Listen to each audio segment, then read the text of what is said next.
You know that feeling when you've been pushing like crazy and doing a lot of things and trying to get more and more done, but you're just somehow still not where you want to be?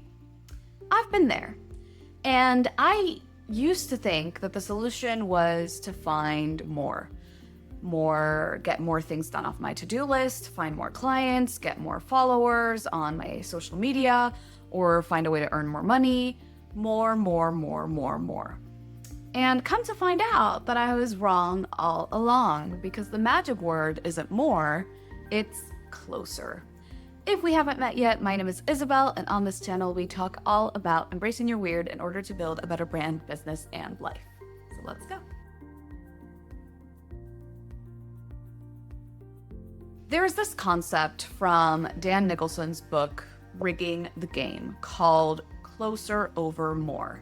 And the first time I heard about it, my brain made that Windows noise, like the error noise, because it's so simple, but I had never thought of this, and it kind of broke my brain for a second there. And the whole concept is that every decision you make, everything you do, every goal you set should be getting you closer to your ideal life. That's it. It should be about getting you closer to your ideal life. So instead of focusing on things that will get you more of something, for example, a goal that will get you more followers on social media, you would be focusing on something that will get you closer to your ideal life. The problem with more is that it's sneaky. It's sneaky because getting more followers sounds great until the way that you're getting them is making social media content that you dread doing. And you're stuck in this prison of making content that you don't enjoy making. Getting more clients is great until you find yourself so booked that you don't have any free time off. Getting more money is great until you find out that you don't know how to manage it. But also, more is never ending.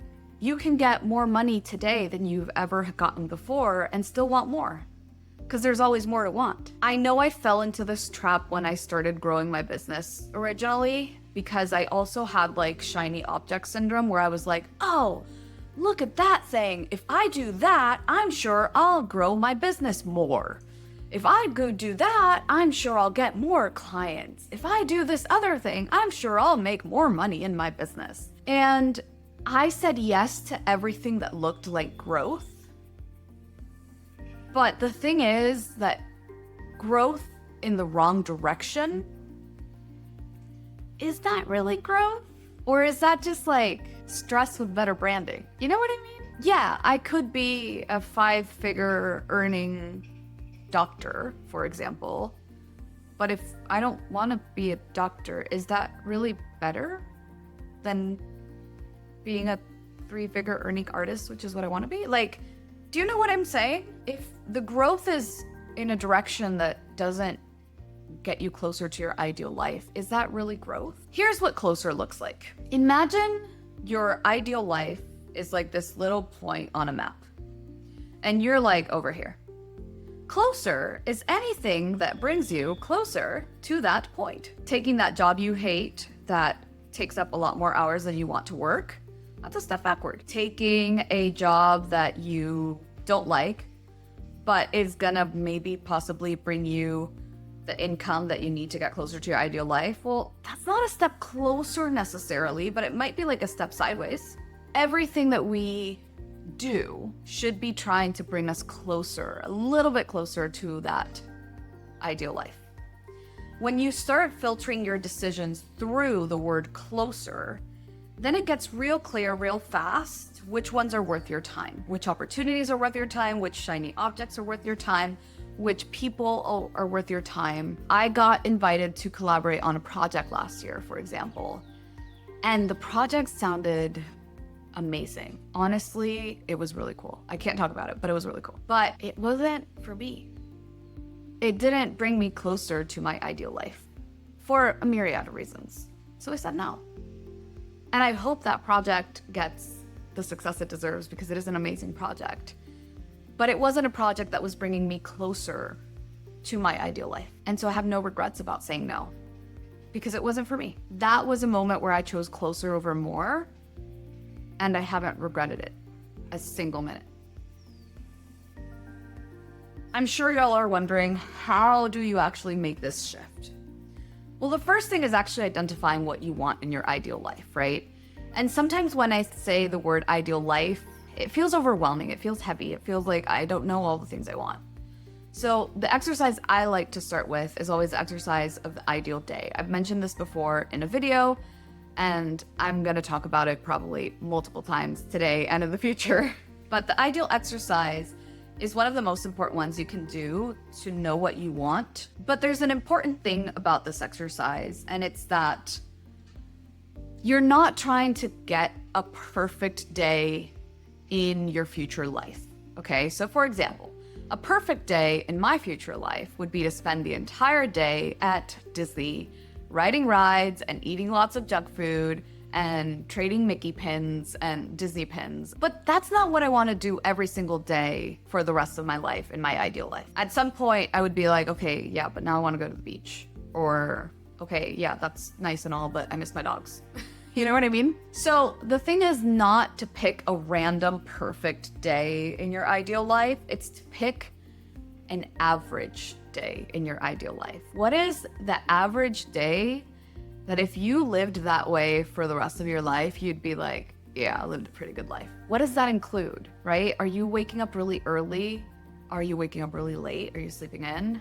Are you taking afternoons off every single day? Or maybe you're not taking afternoons off, but you're only working 3 days a week. Or maybe you're working 7 days a week because you love to work. Whatever it is, right? It's yours. But make this exercise about an average ideal day in your life. Not like the perfect random day of your life, if that makes sense. Now, once you've written this out, then I want you to look at that and pinpoint the highlights, and I want you to write them out bullet point style. So, for example, let's say it includes spending time with your kids every day, and it includes you walk your dog by yourself once a day around the neighborhood. And it includes that you're eating out every night because that's something that you love to do. So every single dinner, you're going to a new restaurant. Maybe it includes waking up late, right? Whatever it is, write them out in bullet points. And I want you to either print this out and put it like on your desk, or at least keep the file really close to you. Have it on your phone, have it on your computer, somewhere where you can always reach for it. And now, every single time you get an opportunity, a project, shiny object, anything, you ask yourself, will this bring me closer to my ideal day? The answer is no. Or the answer is like, well, maybe, kinda. The answer is no. If you get a job opportunity for a job that will make you a lot of money, but you hate the kind of work, that does not bring you closer to your ideal day, so no. Now, there's a caveat to this, because there's always a disclaimer and a caveat, right? Obviously, I'm not saying don't take that job because you hate it because it won't bring you closer to your ideal day if you need the money. If you need the money, take the job. However, if you do take a job or an opportunity or an offer or a project or whatever for insert reason here, let's say, for example, that it's for money because you need the money, that's great. But don't convince yourself that that's what's getting you closer. Don't stop looking for a different job. Don't stop looking for a different opportunity. Don't settle for a job you hate that makes you the kind of money you want to be making when there are jobs you would love that will give you the amount of money that you want to be making. Take the job, but don't stay in that energy and don't stay stuck in that energy. Also, stop seeking out more. Stop thinking there's going to be this magic pill or this magic bullet that's going to fix all of your problems. I know that I do this a lot. Like, I still do this and I don't even notice that I'm doing it a lot of times, where it's like I'll buy like a bundle of courses and I'll sign up for all of them because all of them I think they're gonna help me grow my business. And then I'm like, do I really need 233 courses, or do I really just need to focus on marketing my business? Because there are a million different things you could do in the world, and that doesn't mean you should be doing all of them. So again, asking yourself, would this bring me closer to my goal is important. And then an extra tip that I would give you is to check your energy math. And what I mean by that is that getting closer sometimes isn't about finding a new thing to do that will get you closer to your goals, Sometimes it's about eliminating the things that you are currently doing that aren't getting you closer. When you take things out of your life that aren't getting you closer to your ideal day, that is also a way of choosing closer over more. When you swap for closer, your life gets calmer, it gets more peaceful, and it feels more intentional, which is what actually makes it better. So this week, I want you to notice where you've been picking more that you could be picking closer, where you've been doing things that aren't getting you closer that you can let go of, where you can start to pick things that bring you closer.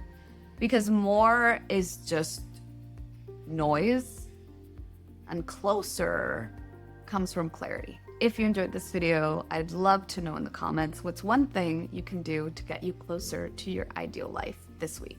If you enjoyed this video also, I make new ones like this every single Friday, so don't forget to like and subscribe. And yeah, until next Friday, stay wild, stay weird, and I'll see you in the next one.